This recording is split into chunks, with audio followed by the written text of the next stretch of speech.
Si tu es devant cette vidéo aujourd'hui, c'est que tu te demandes qu'est-ce que le RECOPS ou que t'es RECOPS et que tu veux savoir une définition que donnent tes confrères. Ces questions-là sont légitimes et on va y répondre dans cette vidéo. Pas moi, des experts. En effet, moi je pourrais vous dire, le RECOPS c'est un mouvement, c'est un nouveau métier dans le recrutement, c'est quelqu'un qui est lié au process, à la data, à la formation. C'est assez large, c'est un nouveau métier avec plusieurs définitions. C'est pour ça que j'ai invité 3 experts. Ils vont nous en parler, ils vont répondre à toutes mes questions et sûrement aux vôtres. Parce qu'on va parler définition, salaire ou comment le devenir. Allez, je vais laisser la parole aux experts, mais juste avant, n'oublie pas de t'abonner, c'est une vidéo par semaine sur le recrutement. Lâche un like pour le soutien et active la cloche, comme ça tu es averti dès que ça sort. Allez, à vous les experts.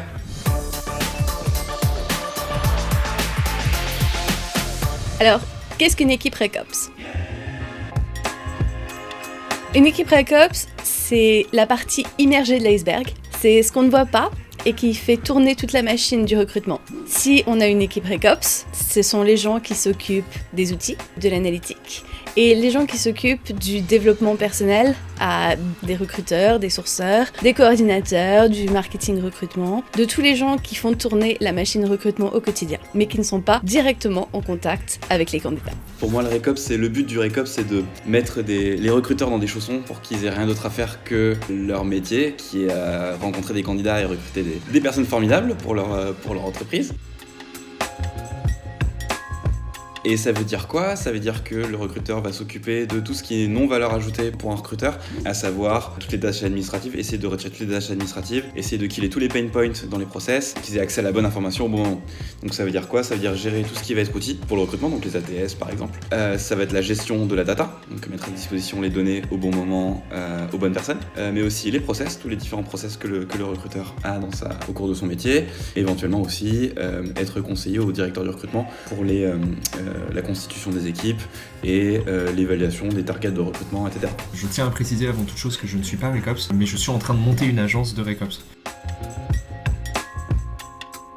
Une définition du métier de RECOPS. Alors c'est compliqué parce que c'est un nouveau métier qui est en train de se former, les définitions sont un petit peu floues pour le moment, mais en tout cas ce que j'en ai compris au fil de mes discussions, c'est que premièrement c'est une sorte de méta-métier qui vient en surcouche de tout le process de recrutement. Et il y a 4 axes principaux sur lesquels un RECOPS peut agir. Le premier, c'est toute la stack de recrutement. En gros, c'est le RECOPS qui est garant des outils de la stack, de leur configuration, de leur intégration et de leur adoption par les recruteurs. Le deuxième axe, c'est un axe data. C'est eux qui sont en charge de extraire, agréger, enrichir et mettre à disposition de la donnée de qualité pour que derrière, des recruteurs puissent prendre des décisions éclairées. Le troisième axe, c'est un axe training enablement, faire en sorte que les meilleures pratiques soient diffusées dans les équipes de recrutement, mais aussi chez les hiring managers, parce qu'ils sont aussi investis dans les recrutements, bien évidemment. Et le quatrième et dernier axe, c'est l'optimisation du process, de manière générale. Donc dès qu'il y a une friction, de la congestion à un endroit du process, eux sont là pour trouver une solution et faire en sorte que ça se fluidifie. En France, j'en ai aucune idée. J'ai l'impression de faire partie des premiers en France. Je pense que ça vient plutôt des États-Unis. Et je pense que ça vient aussi d'autres fonctions, notamment tout ce qui va être, pour moi, les origines de ce genre de métier-là, c'est tout ce qui est amélioration continue. Donc, t'as démarré plutôt dans l'industrie, avec le lean management, dans les entreprises Toyota, par exemple. Et c'est juste que ça s'est étendu, départ à l'industrie, ça s'est étendu ensuite à la grande distribution, etc., et dans la tech, et aussi dans les fonctions telles que sales, les opérations, etc. Et puis nous, les people, généralement, on est un peu le parent pauvre sur ce type de métier-là, donc ouais, on est un peu en retard. À ma compréhension, ça vient des US. Il y a un élément de contexte qu'il faut bien avoir en tête pour expliquer l'apparition de ce métier. C'est l'apparition des gros scale-up qu'on observe depuis 10, 15, allez peut-être 20 ans, qui sont des boîtes en hyper-croissance et qui, par conséquent, après avoir levé énormément de fonds, ont besoin de grosses équipes de recrutement pour assurer leurs besoins de croissance.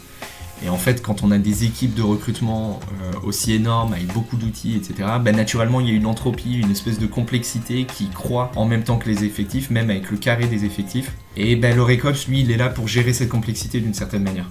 Gérer toute cette entropie et tout remettre d'équerre et faire en sorte que les recruteurs aient la machinerie qui marche le mieux possible pour qu'eux puissent performer.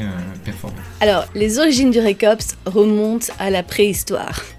Non, je plaisante. Putain, Ça marche à tous les coups. Les origines du RECOPS se trouvent très simplement dans toutes les tâches qui ne se voient pas du recrutement. Que ce soit les rapports qu'on sort, maintenir l'ATS ou l'améliorer, toutes les choses qu'on fait au quotidien sans s'en rendre compte pour nous permettre d'améliorer nos tâches en tant que recruteur, ou nous permettre de faciliter nos tâches en tant que recruteur, tout ça, c'est du RECOPS. La seule différence, c'est que si on a une équipe RECOPS, toutes ces tâches qui prennent du temps et qui n'ont pas une valeur ajoutée immédiate en tant que recruteur.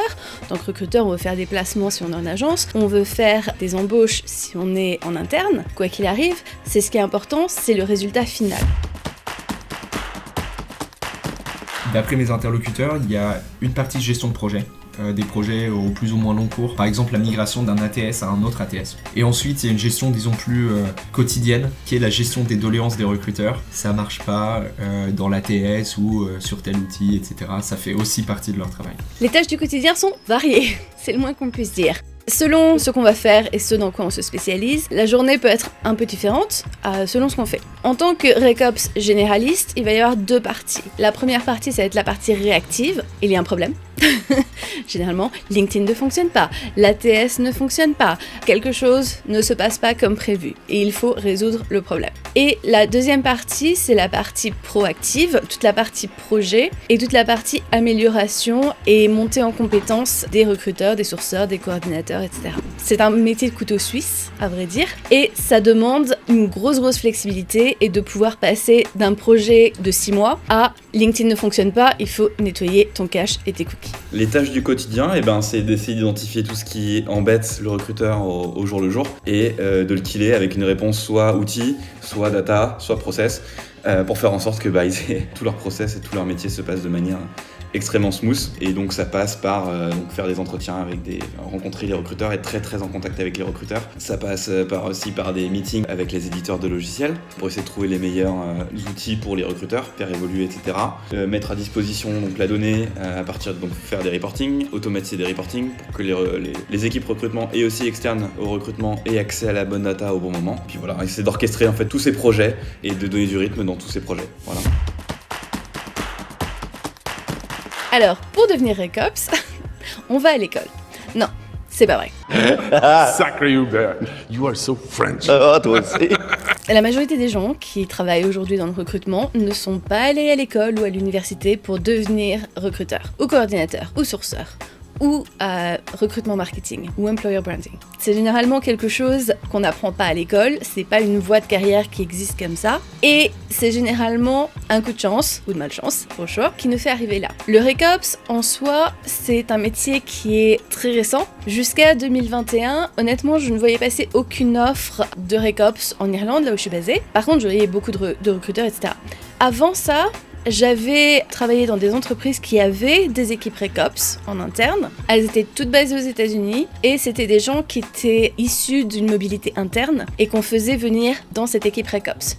Donc, on l'a staffé avec des recruteurs, des coordinateurs, des sourceurs, des programmes managers issus d'à peu près n'importe où dans le business, mais c'était pas ouvert en externe. Généralement, on demande aux gens d'avoir un peu d'expérience dans le recrutement, ça aide quand même beaucoup, et surtout de l'expérience avec les outils qu'on utilise au quotidien, soit les ATS, LinkedIn Recruiter, etc. Après, les prerequisites peuvent changer, mais l'idée, c'est quand même que ce soit un chemin de carrière pour des gens qui sont déjà dans le recrutement, parce que le recrutement, c'est quand même une profession spécifique et difficile. Et donc, du coup, quand c'est un poste qui va supporter tout ça, il faut quand même avoir une bonne compréhension de ce qu'on fait. Mais je le disais un petit peu plus tôt, c'est mal défini encore comme métier, il n'y a pas vraiment de formation. C'est un peu un parcours hors des sentiers battus, en tout cas en France. L'essentiel des RECOPS avec lesquels j'ai échangé, ils ont commencé par être recruteurs. Donc ils connaissent très bien le travail de ceux qu'ils aident, à savoir les recruteurs, ils connaissent très bien le travail de terrain. Et c'est de leur appétence pour les outils, les process, la gestion de projet. En fait, quand ils cherchent quelque chose de plus que du simple recrutement, c'est là qu'ils commencent à avoir des rôles de talent ops, RECOPS et à faire de la gestion de projet pour aider les recruteurs et qui sortent un petit peu du recrutement opérationnel. Alors moi je suis un ancien consultant de la gestion de projet, performance, c'est des choses que j'ai fait par le passé et en plus j'ai été recruteur, donc j'ai à la fois le côté recruteur et expert en performance qui fait que je pense que ça m'aide pour être un bon profil pour le métier de RECOPS. Et je pense qu'en étant un ancien recruteur et en étant intéressé par tout ce qui est amélioration de process, performance, etc., on peut tout à fait devenir recruteur, devenir Recops. Ah oui, il y a un pan du métier de Recops que j'ai oublié, c'est tout ce qui est de formation. Donc c'est tout ce qui va être faire en sorte que les recruteurs deviennent de meilleurs recruteurs. Donc apprendre à faire des meilleurs closings, engager mieux les candidats, etc. Ça, typiquement, un ancien recruteur qui a fait son métier d'expertise peut devenir formateur, donc faire partie de la brique Recops. Est-ce que ça paye bien? C'est une excellente question, j'ai pas pensé à la poser à mes interlocuteurs. Je pense que, a priori, c'est à vérifier, je pense qu'ils gagnent mieux que des recruteurs, dans la mesure où ils ont plus d'expérience, plus de compétences et plus de responsabilités. Mais j'ai l'impression que c'est pas mirobolant non plus, qu'on n'est pas en tout cas sur les salaires qu'on pourrait espérer aux États-Unis par exemple. Et même aux États-Unis, je suis pas sûr que ce soit absolument faramineux. J'estime être plutôt bien payé. Magnifique. Un peu en lien avec ma réponse précédente, c'est souvent des anciens recruteurs, enfin j'imagine, des anciens recruteurs ou des anciens consultants, donc ça dépend de ce que tu as fait avant, mais en règle générale, j'imagine que ça va être plutôt des salaires équivalents à ce que tu as fait avant en conseil ou en tant que recruteur, quoi. Est-ce que ça paye bien d'être Recops? Honnêtement, je pourrais pas vous dire dans la mesure où c'est plutôt des postes qui sont staffés en interne. Actuellement, pour moi, basé en Irlande, ça paye comme un recruteur généraliste, soit moins qu'un recruteur tech. J'espère que ça vous aide. Non, ok. Eh ben, moi je suis certifié Greenbelt pour tout ce qui est amélioration de process. Moi je pense que c'est quelque chose qui est extrêmement utile, pour moi, tous les jours, dans mon métier de Recops. Voilà. Alors, très peu de ressources francophones, quoi qu'il arrive. Mais 3 types de choses. La première, les newsletters, Recruiting Brain Food, Sourceur non peut-être, les blogs type booleanstrings.com, d'Irina Shamaeva, etc. Deuxième ressource, la communauté sur Twitter et Facebook. Apprendre par osmose, c'est toujours bien. Et je vous conseille particulièrement les sourceurs, qui sont particulièrement sur Twitter. Pourquoi les sourceurs? Parce que ce sont eux qui vont pousser les outils qu'on utilise jusque dans leurs limites. Et pour nous, en tant que Recops, connaître les limites des outils, connaître les bugs, non, ce n'est pas un bug, c'est une feature, c'est super utile au quotidien. Et troisième ressource, ce que vous pouvez apprendre, SQL. Si vous voulez faire de l'analytics en Recops, ça va être le must parce que toutes nos bases de données sont cherchables en SQL. Et le project management. En tant que Recops, que ce soit des projets qu'on fait en 2 heures ou des projets qui vont prendre 9 mois, toutes les compétences du project management sont utilisées. Et en plus, vous allez pouvoir trouver plein de ressources, que ce soit sur SQL ou sur le project management. Il y a plein de ressources gratuites sur des endroits très simples comme YouTube. Comme outil, et je le conseille pas qu'à des Recops d'ailleurs, mais je le conseille à des Recops en particulier, Notion, évidemment. C'est un outil dont je suis absolument fan et qui est idéal pour de la gestion de projet. Très pratique, très simple de collaborer, enfin, c'est magnifique, j'adore Notion. Comme par hasard. Oui. Sur la partie ressources, en fait, il n'y en a pas tant que ça. Aujourd'hui, vous pouvez taper Recops dans une barre de recherche Google, vous aurez rapidement écumé tous les résultats. Donc pour moi, il y a 2 options. La première, c'est de parler à des Recops, comme je l'ai fait moi. Et ça, c'est assez simple, hein. Vous tapez Recops sur LinkedIn et vous prenez contact avec eux et vous verrez, ils sont très sympas, ils accepteront de discuter avec vous si vous vous présentez bien et les approchez de manière sympathique. La deuxième chose, c'est que j'ai écrit un gros rapport de tous les entretiens que j'ai menés avec des Recops notamment. Je vous conseille de lire ce rapport, il est très intéressant, vous apprendrez des choses sur la manière dont ils travaillent eux au quotidien. Et c'est ça qui m'a permis de lancer mon agence Recruitivity d'ailleurs, donc n'hésitez pas. Salut. Salut mon pote. Waouh. Merci beaucoup parce que c'est tellement rare les informations sur ce métier. Donc merci les experts d'avoir répondu à mes questions. Donc si tu es encore là, c'est que le métier vraiment de Recops t'intéresse. Si tu veux le devenir ou que tu l'es déjà, n'oublie pas que le Recops, il sait manier les outils, les meilleurs outils dans le recrutement. Donc regarde ce qu'on fait du côté de chez NeoStaff. On n'a rien vu venir.